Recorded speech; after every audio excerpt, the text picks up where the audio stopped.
All right, super fast and easy installation. Step 1, throw this lead screw in there. This makes sure when you place the mount down using the 3M adhesive that it lines up dead nuts and you still have the ability to mount using the accessory ready mounting hole and you don't miss.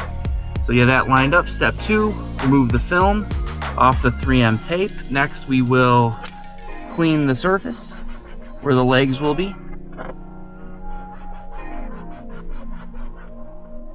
Simply let that dry.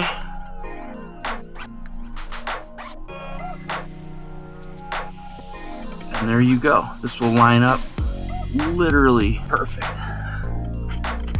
Remove the lead screw, and last step, drop in the accessory ready screw. There you have it, off to the races. You're supposed to let the adhesive sit for 24 hours, but in this scenario with the accessory ready screw drawing everything down, you are safe to install your add-ons right now. Next step, simply throw your Slim Track balls onto the track and you're off to the races. Looking good.